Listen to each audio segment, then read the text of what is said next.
AJ, how do you feel about Steve Smith in Jerry Jeudy's moment before the game? How do you feel about Steve Smith's promo? And how do you feel about Jerry Jeudy kind of baiting it all on live and in person? I kind of love every aspect of this. I think Tyreek Hill even commented afterwards, right? And said, hey, I like both of these guys. I like both of what they're doing. And I agree with him. Like, Steve Smith's promo, which I think we'll run here in a second, when he drops the mic and sends it back to studio, and you see their reaction, is a beautiful thing. Jerry Jeudy coming out, getting all juiced up before the game, dancing behind him is another nice little added wrinkle. And then it keeps going. And I have a feeling this isn't going to it's not going to end anytime soon, but I know we do have a clip to run there. Foxy, if you want to pop that thing up, we saw Steve Smith's, I believe these are his initial comments on the field, right? A short while ago, Broncos wide receiver Jerry Jeudy was walking by, and Steve called out to him, and he got a different reaction. I called out to him because on my podcast, Cut to It, I just talked about guys that maybe have not showed up in a way or in a manner. And so the word that I've used to describe him in the past was a jag, just a guy. Just a guy. And so when I saw him, he's playing well. I wanted to say to him face to face, like, hey, I know I said some things in the past I probably shouldn't have, and I'm sorry. That's what I wanted to say to him. His response, Mike Robb and Bucky, was ninja. Ninja? Yes, I'm using the word ninja. I'm just using the word ninja. I don't mess with you. Wasn't ninja. And it was a curse word. And so I was like, all right, and then he repeated it. So I'll say it again. I'm sorry that I said you were a jag, just a guy who's an average wide receiver they use a first-round pick on that isn't doing anything. I hope today that you actually show up in a way that you haven't showed up in the last couple of years since they drafted you.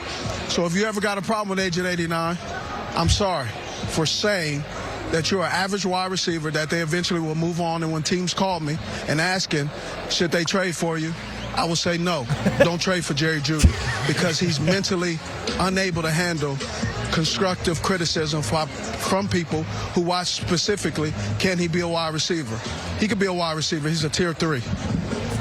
Go back into the studio. I'm done now. Thank you.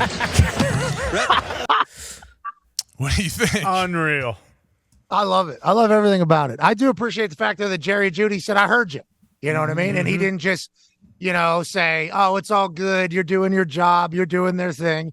But also Steve Smith Sr., that's the most Steve Smith Sr. situation of all time. Yeah. I wanted to tell this guy I was sorry. I wanted to. But then my brain just wouldn't let me with how he was acting. So he's tier 3. He makes it even worse. Not only just the guy. He goes, you want to talk to me? Okay, I'm already certified, pal. My record, my resume, already where you will dream to get to. You're tier 3. Let's get the hell out of here. And Darius Butler put out a tweet. It was like, hey, listen, let's remember Jerry Jeudy, South Florida boy, too. So he ain't, you know what I mean?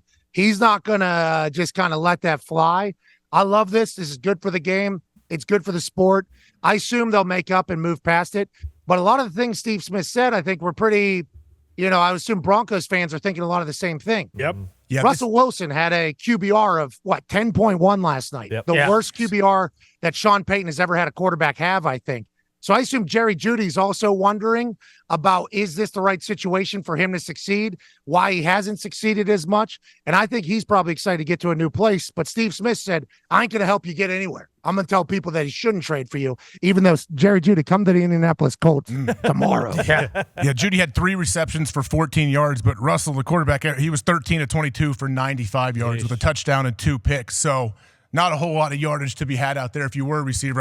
We'd have to go back and watch play-by-play on the all-22 if you want to see like how many times was Jeudy actually open and everything. I mean, their offense is just struggling, right, Ty? Well, terrible. And that's what, so bad. I kept thinking last night that when they hired Hackett, the whole narrative was like, hey, we get Rodgers, this roster is ready to go win a Super Bowl right now. And by and large, it's the exact same team with the exception of Russell's there. And they're missing a few guys, but how can you be so wrong on that? They really thought, hey, if we get Rodgers in here with Hackett, this team is ready to go win a Super Bowl right now. It's the exact same team, and they're arguably the worst team in the NFL. Yeah, and not only are they paying Russ all this money, they also gave up a bunch as far as draft picks and everything, Seattle, and players that they sent to Seattle. So I would say Seattle's pretty happy with the trade at the moment, right, Con? Oh, yeah. They listed out all the draft picks that are now players, and, they have 4 or 5 starters. Yeah, here's the graphic of it. I believe the I mean, obviously Charles Cross is a starter, but that guy right below McAfee, he's like second in pressure percentage in the NFL. Both tackles they got from it. Studs. Noah Fant. Witherspoon, obviously. Yeah, like they have multiple starters, and the Broncos just got stuck with Russell Wilson in a massive contract that is impossible to get out of. I believe he's owed like $50 million on the third day of next season's, official days. I mean, it'll be interesting to see how the rest of this season plays out for the Denver Broncos.